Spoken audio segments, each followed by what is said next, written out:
أيها الإخوة المسلمون، نهنئكم جميعا بحلول شهر رمضان المبارك، ونرفع باسم المعتمرين والقاصدين.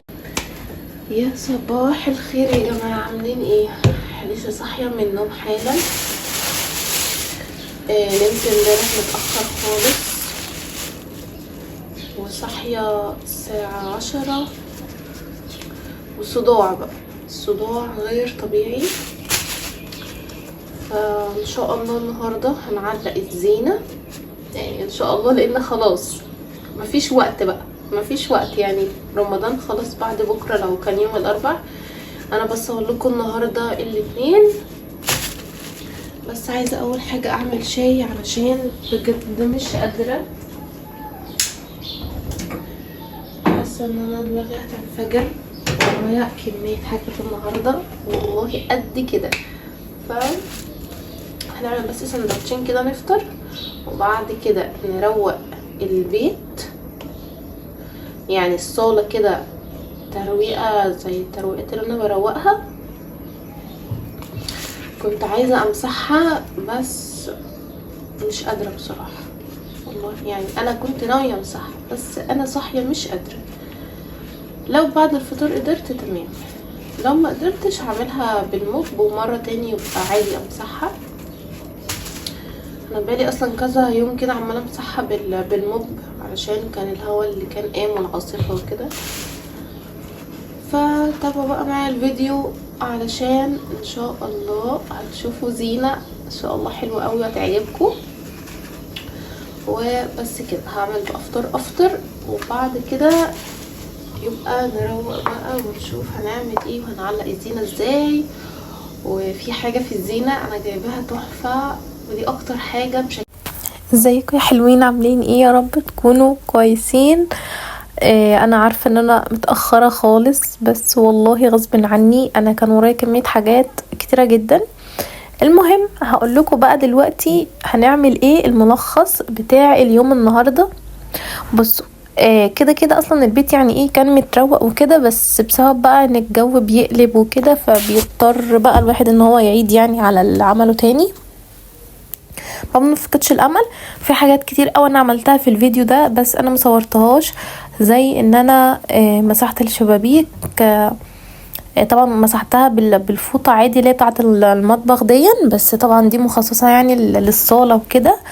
وكمان عملتها بالمكنسه لان كانت هي كلها تراب خفيف جدا، فكانت لازم تتعمل، يعني مفيش مفر بقى والله.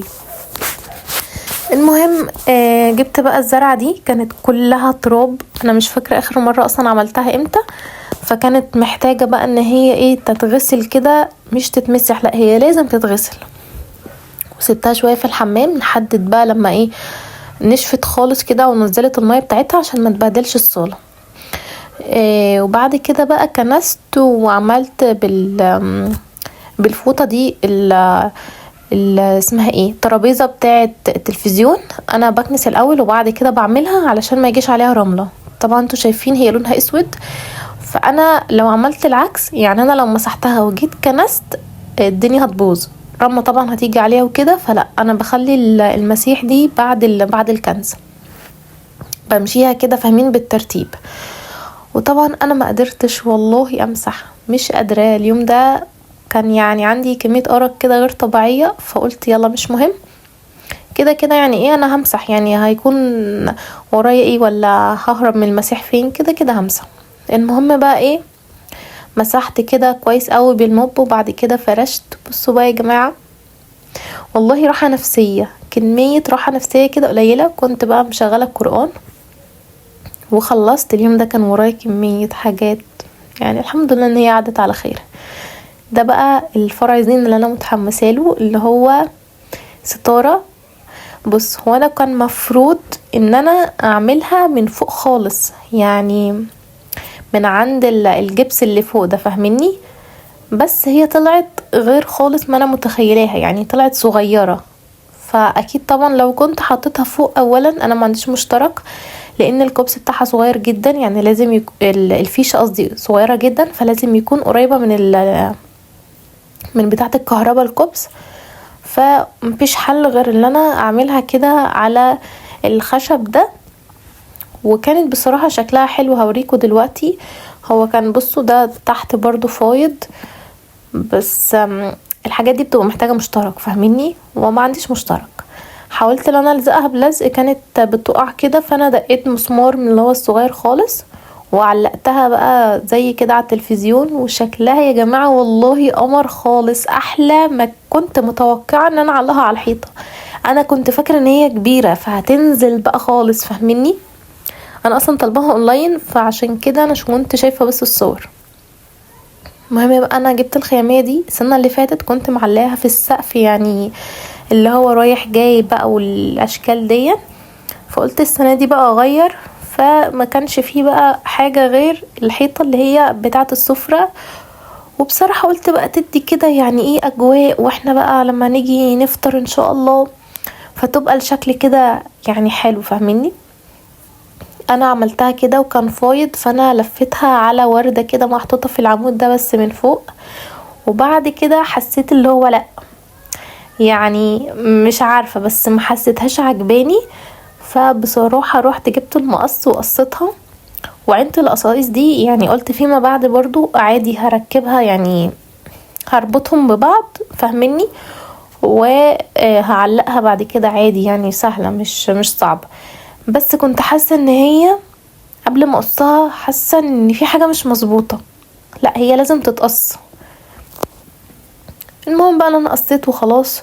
المهم الشكل بقى والقصايص برضو عينتها، مرضتش ارميها، قلت ممكن برضو تنفعني. وهنا كنت بلزق يا جماعة بدبل فيس، كان حلو قوي بصراحة. بصوا بقى عمالة اجيب دي في يمين في شمال، طب اعمل فيها ايه؟ في الاخر قصيتها بالشكل ده. شكلها حلو ماشي. انا عايزه بصوا بقى الحته اللي فوق دي اللي هي في العمود البرتقاني ده بقى انا كنت بقول لكم ان انا اصلا عايزه اقصها علشان شكلها غريب. يعني انا قصيت اللي تحت واللي فوق قلت اسيبها، وبعد كده حسيت لا يعني الاتنين اللي تحت مقصوصين واللي فوق لا، السفرة كده فغيرتها. وشكله الصراحة لذيذ قوي. هقول لكم على حاجة كمان، انا كنت معلقة الخيامية دي الاول وبعد كده قلت اعلق النور يمكن يدي اضاءة، وهوريكم دلوقتي عامل ازاي لما اطفي النور كده بيشتغل. بصوا بقى الشكل بجد كان تحفة. يعني انا اصلا بصراحة عاملة في البيت الزينة دي والزينة التانية اللي انا معلقاها اللي هي الستارة بس كده. وبصراحة مدية شكل برضو للبيت حلو. قولولي بقى ايه رأيكم، وكل سنة وانتم طيبين، ويا رب دايما انتوا حبايبكم واهلكم واصحابكم وعيالكم كويسين وفي احسن حال وفي خير دايما يا رب. باي.